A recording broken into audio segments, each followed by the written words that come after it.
Good morning, snack mates. Welcome to the 8 a.m. It's 7:55 at the minute. So we'll just have a few minutes of welcoming people in, getting our get-go ready, and then we'll be ready to get going, if that makes at all any sense.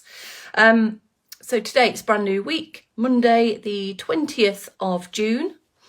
And this is the same movement snack as you've seen weeks, months, days in a row now.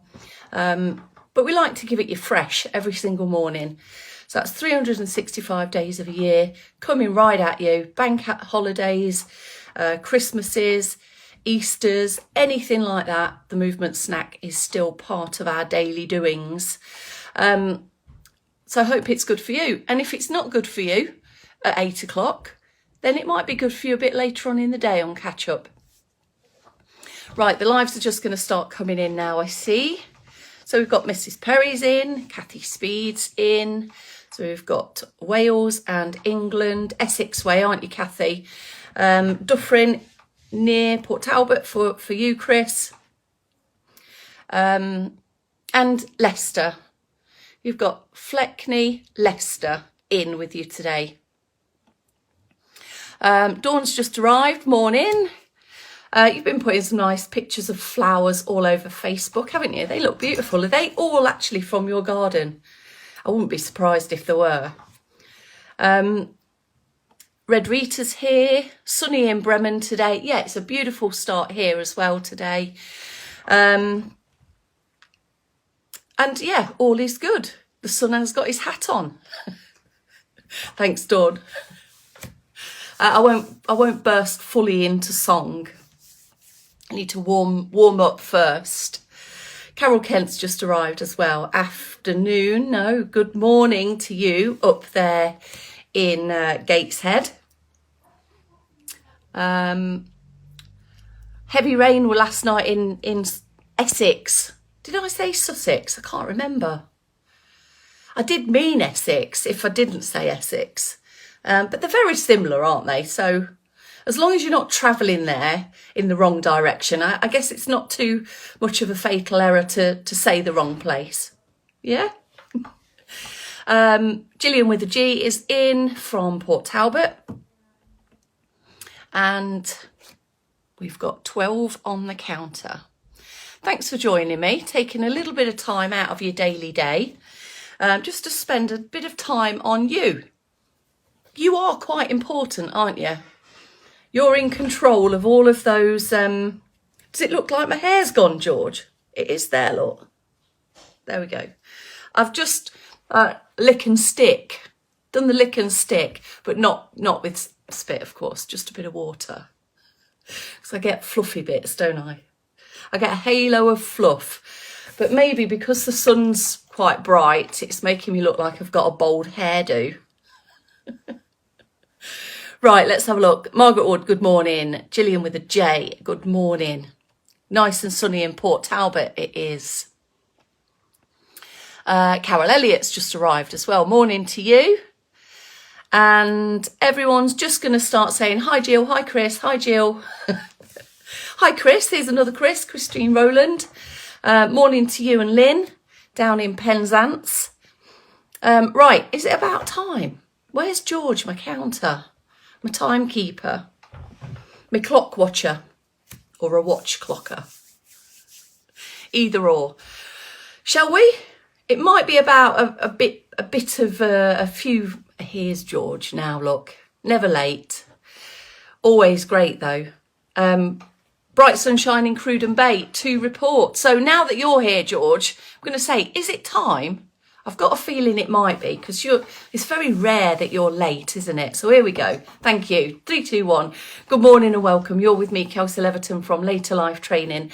Here I bring to you the 8 a.m. mobility and move, iron out the crumples and creases and get us moving better into our day.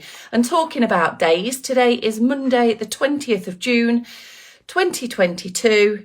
And good morning to you, Bex, as well. You're just in. And Francis, let's get ourselves sorted then. So any moment the children will be tiptoeing past. Hang on, let me just hit the lighting. That's a bit better. Yeah. Okay, so if you are wanting to start in standing, have some external support that you can use. That might be in a few different options for you. Have a dining room chair or something that's a firm but sturdy chair. Sit up tall and take some hip walks into your working position, and that's kind of on the front portion, the front third of your seat. Bum is on, of course, but not so much the backs of your thighs. So here we go with a lift through the rib cage, lifting the hips, no, leaving the hips down there and lifting the rib cage and the upper body away, lengthening through the spine. And as you lengthen through the spine, everything goes up, but we want the shoulders to just be back and down. Foot pedals just break us in gently to our leg march. You might want to start picking up your feet. If your ankles need that little bit more though, and your toes and your feet, just keep on with those foot pedals and really try and focus on getting a good old bend and a crease across your toe bones there. We've got a good bit right at the end of the movement snack to deal with ankles, feet and toes, so we'll get there eventually. Just find your pace then. Find a steady kind of walking, marching action. If you've got still a couple of things that you need to do around your house, your bedroom, wherever you're doing the movement snack, you might want to go on a bit of a travelling circ boost. And if you're in seated, you might want to have a bit of a travelling circ boost with a few hip walks and back. Every now and again, just to maybe break up the leg marches or the foot pedals that you're doing. So to build upon this, let's get our upper body involved. So if you want to, you can go straight into both arms. In standing, you might want to keep just one hand on external support, just as you add that extra limb in. There is kind of if we let go, are we going to feel unsteady? Don't let go if you think that you might feel unsteady. But if you're feeling quite comfortable and confident, then there's no reason why that second arm just can't come in even for a short amount of time. You might want to go back to your support.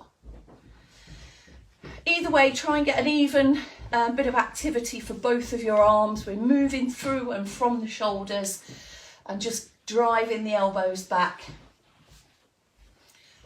as we get going. I'm doing a couple of quarter turns in as well, just to show you the different angles of the elbows, the shoulders, legs, feet and toes as well.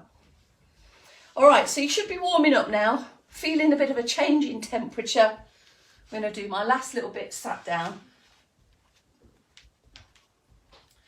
Bit of warmth through the shoulders as well to prepare the neck area for the top trio. So bring yourself down to a stop. Take a pause. Just take a few long, deep breaths there. Let's go into shoulder lifts then. So loosen your arms down by your side and lift up the shoulders. Relax them down. Try not to add any drops or jolts there. Just make that as smooth and steady as you can. In standing, you might want to hold on to your support, but try and make sure that you're not too far away. So get in so that your elbows are underneath your shoulders there. Just have one arm on if you like.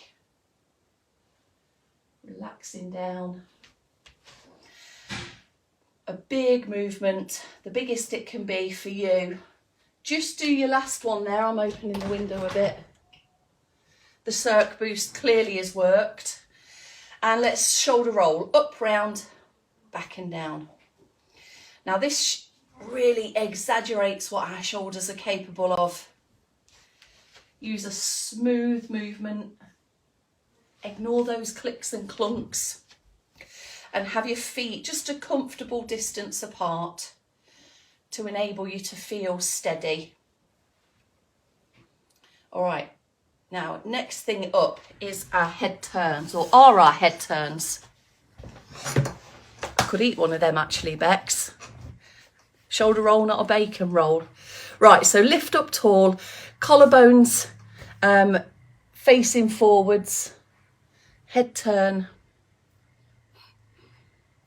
Now, at times, we could get a little bit of dizziness or unsteadiness, a challenge with our balance on head turns.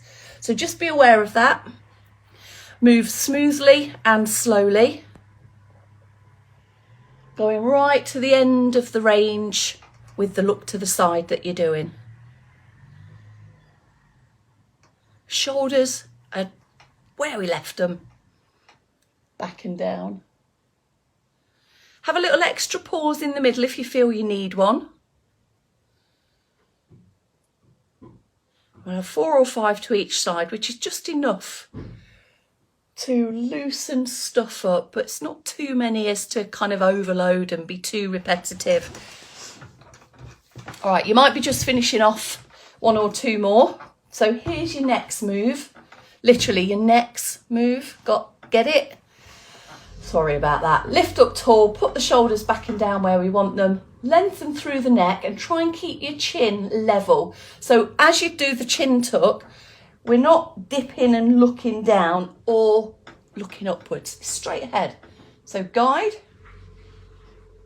it back and then recover to that normal start position. We don't need an extra chin jut there. What we are trying to do is tuck this bottom knobbly bit of your neck away.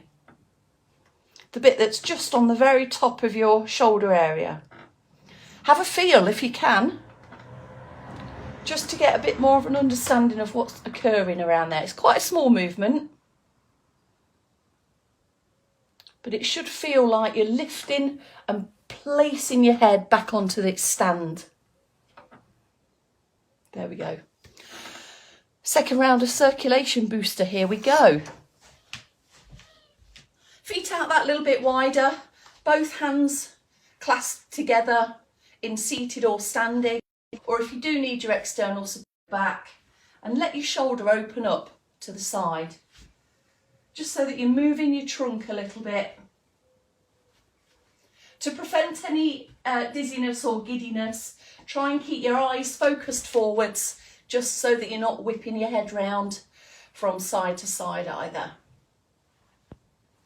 So this is just a little bit of prep work for... There we go. Right. Thank you, Facebook and internet. We'll just do a bit more of it. And then we'll do our trunk trio. So take a rest there. Hopefully you've all got me back now, everyone. Seated side bends require us to plant our feet and glue our hips to the chair. Lift up tall, go into a side bend, and as you side bend, try and keep the top shoulder, so this is the top shoulder, stacked over the lower shoulder. And that's the same in standing, but with our, we're not tempted to push out as we lean down. We want it all to come from the trunk. So the spine is bending. We've got a little bit of muscles doing stuff on either side as well. So you might feel as you lean a little bit of length coming in here. Always try and come back to that central standing position. Weights even over feet. So we've probably done some side bends already. If you've bent down to the side, if you've leant over, if you've pulled your trousers up, pulled your pants on, sat up in bed, you've probably gone through a degree of a side bend already through your trunk. Same with the trunk twists, turning over in bed, getting dressed into items of clothing where you have to kind of reach back and put your arm in. You've got a degree of trunk twist going on there. We're going to focus on the biggest range of movement that we can. So perhaps get your arms out your way, twist the body, then have a look over your shoulder just to add an extra head turn in there. Trunk first though, so move there, then add on the glance over your shoulder. Now here in standing, it's about keeping your hips facing forwards and not allowing them to twist around with your twist. If that's a bit tricky, you might want to just lean against something so that you've got that little bit of reference point and a bit of feedback into the position of your hips. When you go get in the car in a bit, if you're driving anywhere, you'll need some trunk twists for your reversing, for your looking around, and for your seat belts on. And if you're going out on your feet or any other mode of transport, then you will need to, of course, keep looking and turning and twisting to have a look around you, to maybe cross the road, to check who's behind you and things like that. Back extender. Let's take our fingertips across our knees, our kneecaps. Lift up so you've got straight arms there, but your shoulders aren't rolling forwards. Then lift up again. Just check your chin tuck and then take it a little bit further backwards. Recover, switch it off in between. In standing, that's the same, but you're holding on to external support.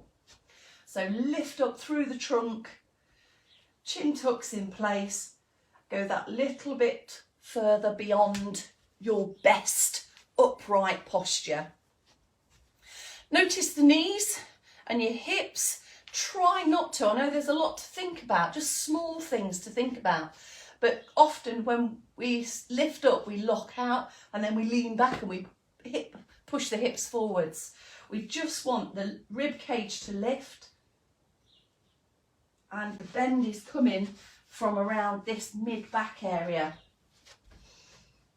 A great move to do if you've done a lot of sitting, driving, watching TV, if you've done a lot of activities whereby you've been leant over, like mopping, hoovering, mowing the lawn, cleaning the bath out, reaching down to do a picking up and putting away actions out the dishwasher or the washing basket, let's say, or putting your shopping away. Little bit of this, little bit of that. What's the next bit? And shake your bum.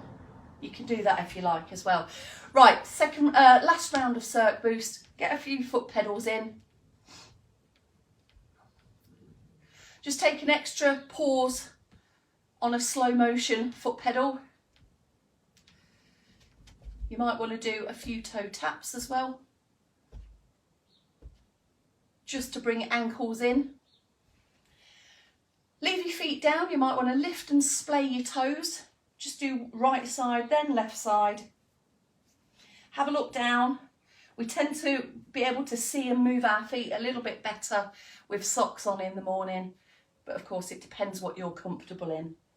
Toe crunches, tucking the toes under, arching the arch, clicking the clicks. All of this is exactly the same in standing. So just do a few more of those, and here are your options for ankle mobility. So you might want to hip walk back, get an extra bit of back support there before lifting the leg and pointing and pulling back from the ankle. So the knees just comfortably soft there. Not too fast. If you want to sit in the front portion of your chair, you can do a heel dig and then lift the knee up and replace the dig with a toe touch. Really pulling the toes back there, but really pointing and lengthening over the top of your foot there. That can be done in standing. We need to rely on in a one leg stand really, and a bit of support so that you're not wobbling. Toe tap, heel dig. If we loosen the ankles, our ankles move better. When we're walking, we pick up our toes better and establish more improvement in heel-toe walking action, so you'll be less likely to kind of clip your toes as you're walking over uneven surfaces. And as well, ankles need to adjust on anything that is uneven, and if they're looser, more mobile, then they're more likely to be able to manage on uneven surfaces. All stepping, walking actions require a little bit of ankle mobility. And also, if we get any swelling in our ankles or any puffiness, anything like that, then these are a great add-on to do during your day. There we go. I think we just had one, well, from my end, there was just one moment of freezing. Apologies if that carried on. You know the groove nowadays. So hopefully you were still able to do what you needed to do to get your body ready for the rest of your day. Right, there's a few of you off and about now. So Chris is going to Pilates. Maddie's already gone aqua. So whatever you're up to for the rest of the day, have a good one. Keep mobile best you can. Keep on adding an extra crowbar into your day. Bex will be with you at noon and Bex will be with you at 4 p.m. today. All right, have a good one. See you soon.